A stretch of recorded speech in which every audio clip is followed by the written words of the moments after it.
말씀과 함께하는 성경 통독 해설 시간입니다. 오늘부터 우리는 레위기의 말씀을 살펴보게 되었습니다. 레위기는 크게 두 부분으로 나눌 수 있습니다.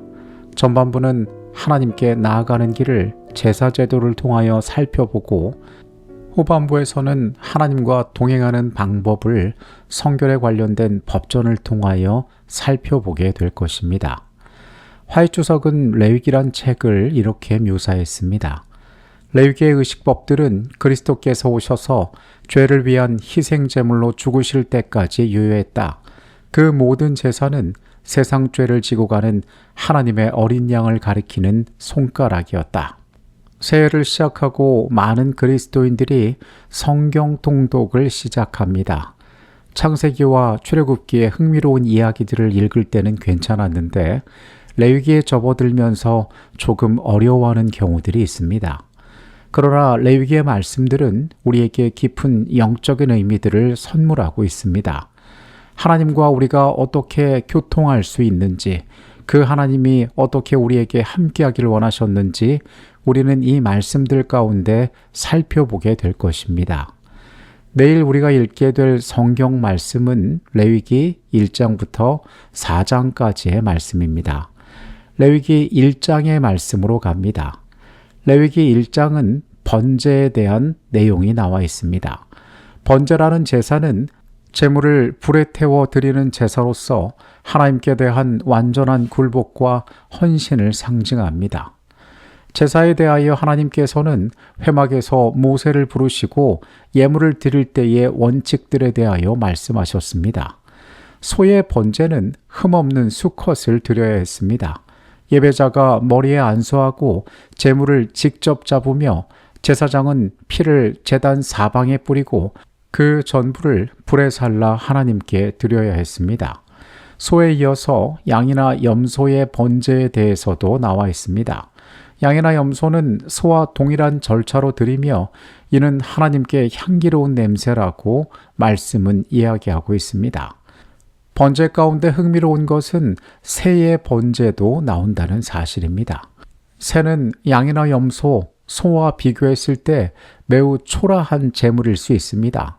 실제로 이것의 가격은 다른 제물들에 비하여 훨씬 저렴했습니다. 이러한 번제를 하나님께서 지정하신 이유는 경제적 형편이 넉넉하지 못한 자들도 하나님께 드리는 제사에 참여할 수 있도록 배려하셨던 것입니다. 번제는 전부를 태워서 드리는 제사였습니다. 이것은 자신을 온전히 바치신 그리스도의 완전한 희생을 예표하는 것이었습니다. 레위기 2장의 말씀으로 갑니다. 레위기 2장에는 피 없는 제사, 곡물 제사로서 소제라는 제사가 나와 있습니다. 이것은 하나님께 드리는 선물과 성결한 삶의 봉헌을 의미하는 제사였습니다. 고운 가루의 소제에 대한 규례가 나와 있습니다.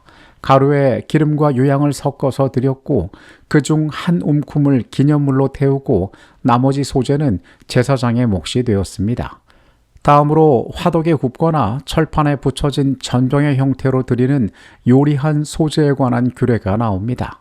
소제를 드릴 때에는 제한이 있었으니 누룩과 꿀은 금지하고 반드시 언약의 소금을 쳐서 드리도록 되어 있었습니다. 첫 이삭의 소제에 대한 내용도 나와 있습니다. 처음 익은 이삭을 볶아 찌은 것으로 하나님 앞에 드리는 것이었습니다. 소제라는 것은 곡식을 곱게 빻아서 가루로 만들어 드리는 것이었는데 고운 가루는 자아가 부서진 그리스도의 인성을, 그리고 그 소제 위에 포함되어 드려지는 소금은 변치 않는 하나님의 언약을 상징하는 것들이었습니다. 레위기 3장의 말씀으로 갑니다. 레위기 3장에는 화목제가 나와 있습니다. 이 화목제는 하나님과 인간, 그리고 공동체 사이에 평화와 감사를 나누는 잔치의 제사입니다.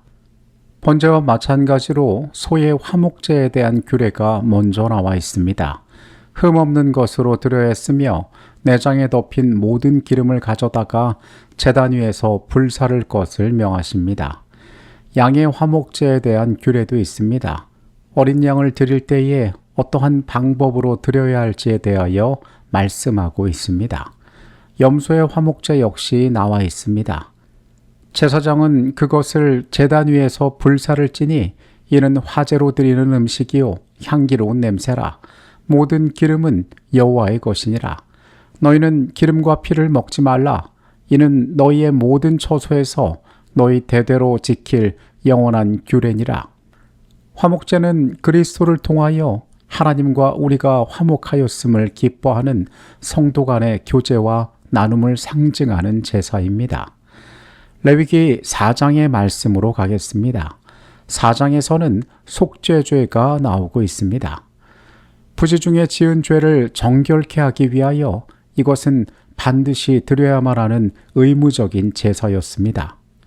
기름 부음 받은 제사장이 죄를 범하였을 때는 수송아지를 드리게 되어 있었습니다.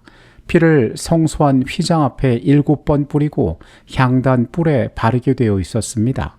나머지 사체는 진영 바깥 깨끗한 곳에서 불사르도록 되어 있었습니다.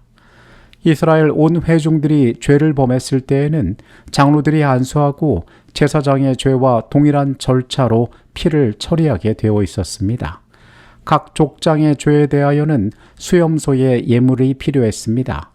피를 성소 안이 아닌 바깥 번제단 뿔에 바르도록 지시하고 있습니다. 일반 백성들이 죄를 지었을 때에는 암염소나 어린 양을 드리게 되어 있었습니다. 이때에도 역시 피를 번제단 뿔에 바르고 모든 기름을 화목제처럼 태우도록 되어 있었습니다. 우리가 4장에 이 죄를 속하는 속죄제의 제도 가운데 발견하는 것은 죄의 영향력이 클수록 피가 성소 더 깊은 곳까지 들어간다는 것입니다. 이것이 상징하는 것은 모든 죄가 최종적으로 성소에 기록됨을 보여주며 대속죄일의 정결과 연결되어지게 됩니다. 우리가 레위기의 기별을 보면은 지금 우리가 살아가고 있는 믿음의 삶과는 굉장히 동떨어진 것처럼 보입니다. 짐승을 잡고 어떻게 제사할지 이 모든 것들이 과연 나의 신앙과 나의 믿음과 무슨 상관이 있는가라는 생각이 들 때가 있습니다. 그러나 우리는 이 제사 제도를 통하여 성소에서 일어나는 일들을 통하여 하나님께서 죄를 어떻게 다루시고 우리가 어떻게 그분과 화목할 수 있는지를 발견하게 됩니다. 피 흘림이 상징하는 것은 하나님과의 관계의 회복이었습니다. 죄인인 우리는 하늘과 직접 교통할 수 없기 때문에 그렇습니다.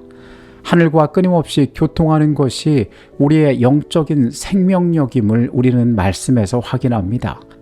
먹고 마시는 삶의 필요보다 훨씬 중요한 것이 바로 하늘과 교통하는 것임을 우리는 발견해야만 합니다.